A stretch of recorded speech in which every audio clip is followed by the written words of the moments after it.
അപ്പൊ അദ്ദേഹത്തിന്റെ ഭാഗത്ത് തെറ്റുണ്ടെന്ന് അദ്ദേഹത്തിന് ബോധ്യപ്പെട്ട് കാണും. അതുകൊണ്ടായിരിക്കും അങ്ങനെ ഒരു ഖേദപ്രകടനം നടത്താനിടയായത്. ഇന്നലെ ഉച്ചയ്ക്ക് ഞാൻ CPM-ന്റെ ഏരിയ കമ്മിറ്റി ഓഫീസിൽ ഇരിക്കുമ്പോഴാണ് ഞാൻ നാരങ്ങാനം വില്ലേജ് ഓഫീസറായിട്ട് ആയിട്ട് വന്ന ആളാണ് എന്ന് പറഞ്ഞ് എന്നെ വിളിച്ചത്. അപ്പൊ തന്നെ സാർ എന്താണ് എന്ന് ചോദിച്ചപ്പോൾ തന്നെ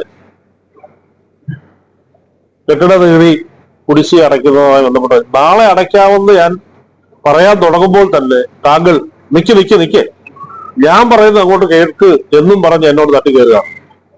മര്യാദഘട്ട നിലയിലാണ് അദ്ദേഹം സംസാരിച്ചത്. അദ്ദേഹം എഡിറ്റ് ചെയ്താണ് ആ ഓഡിയോ പുറത്തുവിട്ടിരിക്കുന്നത്. ഒരു 3-4 മിനിറ്റ് സമയം ഞങ്ങൾ സംസാരിച്ചിട്ടുണ്ട്. ആ പറഞ്ഞ കാര്യങ്ങൾ മുഴുവൻ പുറത്ത് അയാൾ വിടാൻ തയ്യാറാണ്. ആണെങ്കിൽ കാര്യങ്ങൾ കുറെ കൂടെ വ്യക്തമാവും.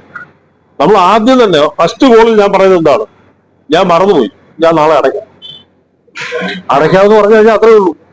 പിന്നീട് അതിന്മേലൊരു വ്യാകരണവും നമ്മളെ പ്രകോപിപ്പിക്കത്തക്ക നിലയിലുള്ള സംഭാഷണവും അത് കരുതിക്കൂട്ടി ചെയ്തതാണ്.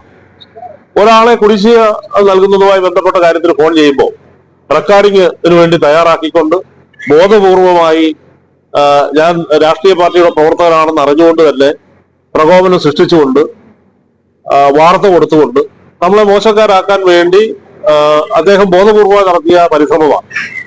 പിന്നീട് ഇദ്ദേഹത്തെ പറ്റി അന്വേഷിച്ചപ്പോഴാണ് അറിഞ്ഞത്, ഇദ്ദേഹം കേരളത്തിൽ എവിടൊക്കെ വില്ലേജ് ഓഫീസുകളിൽ ജോലി ചെയ്തിട്ടുണ്ടോ അവിടങ്ങളിലെല്ലാം ഇദ്ദേഹം ഇത്തരത്തിലുള്ള പ്രശ്നങ്ങൾ ഉണ്ടായിട്ടുണ്ട്.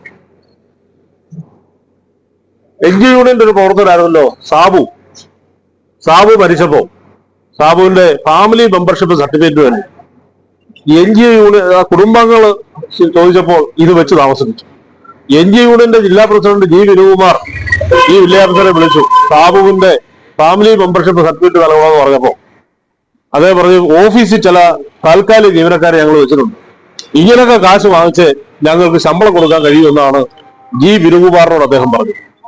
G. വിനുകുമാർ ഞാൻ NGO യൂണിയന്റെ പ്രസിഡന്റ് ആണ് എന്ന് പറഞ്ഞപ്പോഴാണ് വളരെ വേഗത്തിൽ തന്നെ പിന്നീട് ഈ സർട്ടിഫിക്കറ്റ് കൊടുക്കുന്ന സ്ഥിതി ഉണ്ടായിട്ടുള്ളത്. അതുപോലെ തന്നെ ഒരുപാട് കാര്യങ്ങളുണ്ട്. എല്ലാം ഇപ്പൊ നിങ്ങൾക്ക് മുമ്പാകെ ഞാൻ പറഞ്ഞാലും നിങ്ങളത് കൊടുക്കുകയില്ല.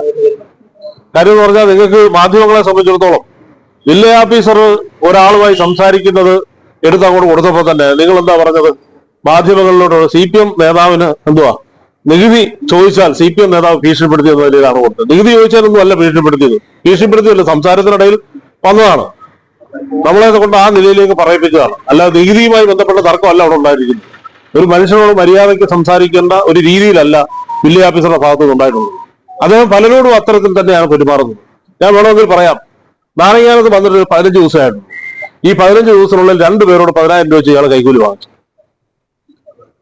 ഒരു ജോജി എന്ന് പറയുന്ന അമേരിക്കയിൽ താമസിക്കുന്ന ഒരാളുണ്ട്. അദ്ദേഹത്തിന്റെ വീടിന്റെ ഈ സെസ് 12,000 രൂപ കൊണ്ട് അടച്ചതാണ്. അദ്ദേഹത്തിന്റെ നമ്പർ എടുത്ത് വിളിച്ചിരിക്കുന്നു, നിങ്ങളുടെ സെസ് കുടിശ്ശികൊണ്ട് അടയ്ക്കണമെന്ന്. അദ്ദേഹം എന്നെ വിളിച്ചു പറഞ്ഞു, ഞാൻ അടച്ചു തീർത്തതിന് ശേഷം എന്നെ വിളിച്ച് പൈസ അടയ്ക്കാനുണ്ടെന്ന് പറഞ്ഞ് മറ്റു പലരുടെ എടുത്തും അദ്ദേഹത്തിനെതിരെ ഒരു വിജിലൻസ് അന്വേഷണം നടക്കുന്നുണ്ട്. ഒരാൾ കരം അടയ്ക്കാൻ ചെന്ന് കഴിഞ്ഞാൽ ആ ആളിനോട് 1 വർഷത്തെ കരം 2 തവണ വാങ്ങിക്കും. 1 തവണത്തെ കരം അദ്ദേഹം പോക്കറ്റിൽ വെക്കും. അല്ല സിസ്റ്റം വഴി സർട്ടിഫിക്കറ്റ് കൊടുത്തിട്ടുണ്ടെങ്കിൽ തൊട്ടടുത്ത വർഷം കരം അടയ്ക്കാൻ ചെല്ലുമ്പോൾ അടയ്ക്കാൻ കഴിയത്തില്ല. അപ്പോൾ അവരുടേത് ബ്ലോക്ക് ആക്കിയിടും. അങ്ങനെയുള്ള പലവിധ പ്രശ്നങ്ങൾ ഇദ്ദേഹത്തിനെതിരായി ഇപ്പൊ നമ്മുടെ ജില്ലയിൽ തന്നെ ഇരുന്നപ്പോൾ ഉണ്ടായിട്ടുണ്ട്. അങ്ങനെ ഒത്തിരി വിഷയങ്ങൾ ഇദ്ദേഹത്തിനെതിരെ ഈ തരത്തിൽ ഉണ്ടായിട്ടുണ്ട്. അദ്ദേഹം ഇപ്പൊ എന്തിനാ സസ്പെൻഡ് ചെയ്തതിനാ? അങ്ങാടിക്കലാണോ സസ്പെൻഡ് ചെയ്തതിനാ? അഴിമതി ബന്ധപ്പെട്ടല്ലേ? വാടകയ്ക്കെടുത്ത വീട്ടിൽ കൊണ്ട് പണം വെച്ചിരിക്കും. വീട്ടുടമസ്ഥൻ പരാതി കൊടുക്കേണ്ട അടിസ്ഥാനത്തിലല്ലേ സസ്പെൻഡ് ചെയ്തിരിക്കുന്നത്? സംശയം എന്തുവാ? എത്ര രൂപ കുടിശ്ശിക അടയ്ക്കാനുള്ളത്? 9,300 രൂപ. 9,300 രൂപ അടയ്ക്കാനുള്ള ഒരാളുമായിട്ട് ഇത്തരത്തിലുള്ള സംഭാഷണവും ചാനലുകളിലാകെ വാർത്ത കൊടുക്കുന്നതൊക്കെയുള്ള കാര്യം എന്താ? 9,300 രൂപ അടയ്ക്കണമെന്ന് പറഞ്ഞാൽ നാളെ അടച്ചേക്കാന്ന് തന്നെ നമ്മൾ പറഞ്ഞാൽ അല്ലേ മറ്റൊന്നും